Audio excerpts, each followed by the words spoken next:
Kepalamu mulai kelingan saat bergelantungan di bangunan 10 lantai. Kamu cuma bisa pegangan dengan telapak tangan dan kakimu biar nggak jatuh. Jauh di bawah sana, kerumunan orang terlihat menyemut sambil histeris dan nunjuk-nunjuk. Semuanya cemas mengamatimu dan bawaanmu. Wanita tua dalam dekapanmu kian lemah dan ketakutan. Tapi kedua tangannya memeluk erat anabul kesayangannya. Kobaran api di atas kepalamu mulai mengamuk, memecahkan kaca jendela. Asapnya masih menguar sampai ke tenggorokan.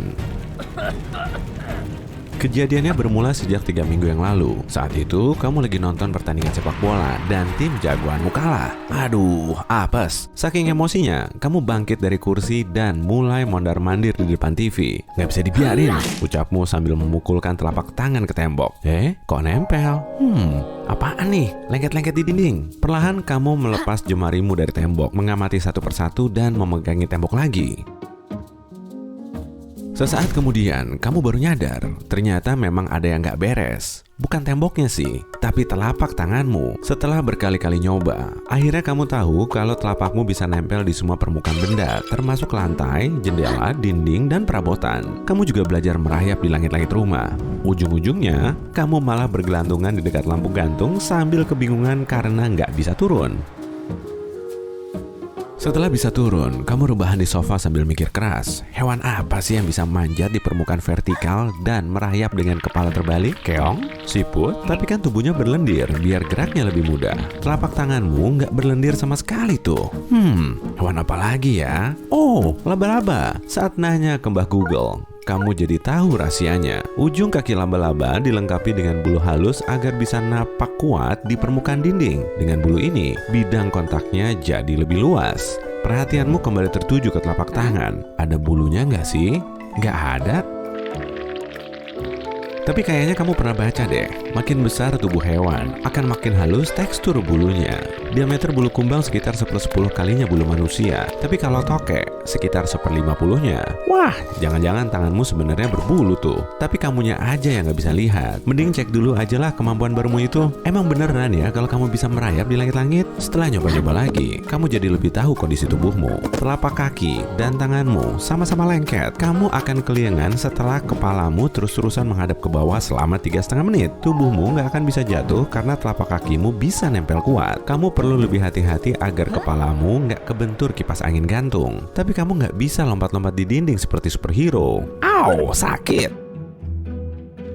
Kamu sudah latihan dan bereksperimen selama berjam-jam sampai lupa ngecek kalau ada 7 panggilan masuk. Waduh, telepon dari siapa tuh? Jangan-jangan dari bosmu yang lagi ngamuk. Ya udahlah, mending nyoba di luar ruangan juga. Tempat tinggalmu berada di lantai 4. Nggak terlalu tinggi lah ya. Tapi nggak lucu juga kan kalau kemampuan supermu ini tiba-tiba nggak berfungsi? Untuk menenangkan pikiran, kamu minum jus jeruk sambil membuka jendela. Mobil yang berlalu lalang di bawah sana kelihatan mengecil. Aneh juga. Sambil menarik nafas, kamu mulai maju.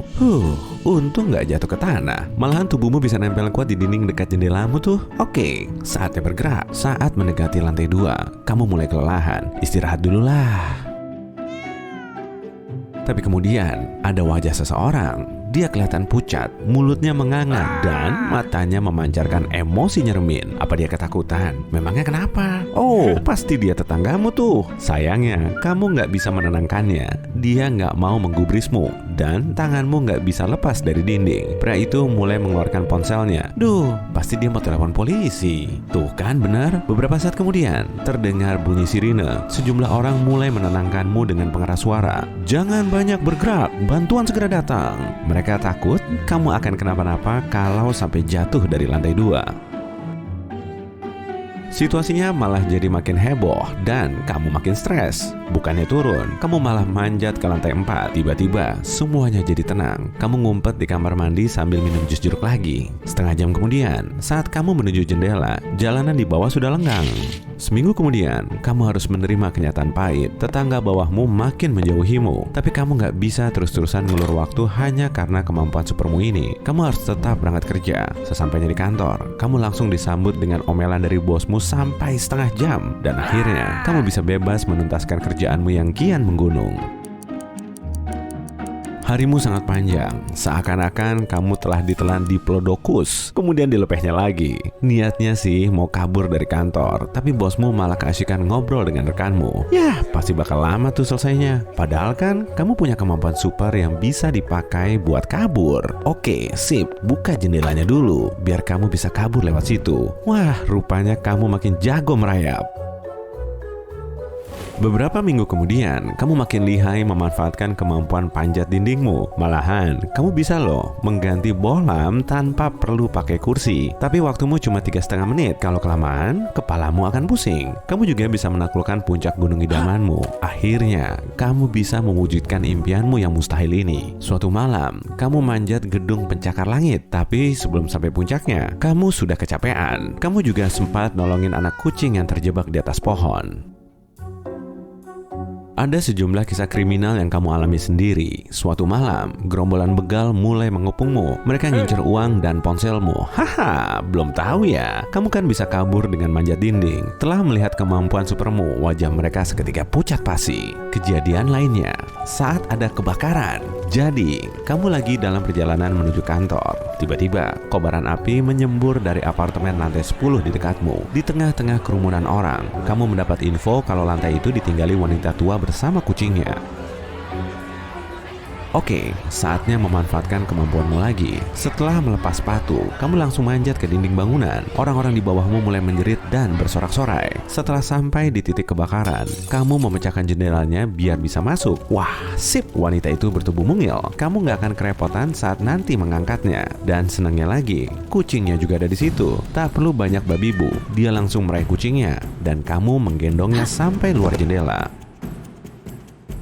Akhirnya, kalian sampai di atas tanah dan wanita itu segera dilarikan ke rumah sakit. Kamu mulai dikerumuni para reporter. Mereka menghujanimu dengan pertanyaan dan jepretan kamera. Aksi heroikmu telah direkam oleh banyak orang. Kamu pun seketika menjadi superstar. Awalnya memang kamu masih malu-malu dan risih, tapi kemudian kamu jadi sadar kalau popularitas bisa mendatangkan banyak cuan. Kamu mulai diundang ke berbagai acara TV. Banyak perusahaan juga ingin menjadikanmu sebagai bintang iklan. Sejumlah pesulap dan sirkus berlomba-lomba membujukmu agar kamu mau gabung ke pertunjukan mereka. Namamu makin terkenal di seluruh dunia. Wajahmu juga terpampang di semua sampul majalah. Saat mau liburan pun, kamu nggak perlu memusingkan uang. Tinggal naik pesawat jet bisnis, lalu singgah di hotel paling mewah di dunia. Setahun kemudian, kamu terkaget-kaget setelah baca berita. Ada orang lain juga punya kemampuan yang sama sepertimu. Bahkan tiap minggunya, ada orang baru yang bisa merayap di dinding. Beberapa tahun lagi, kemampuanmu pasti akan dianggap biasa aja. Dan kamu nggak akan jadi manusia unik lagi. Tapi kemudian, saat ngecek rekening bankmu, kamu malah senyum-senyum sendiri. Karena kamu telah jadi orang pertama yang punya kemampuan ini.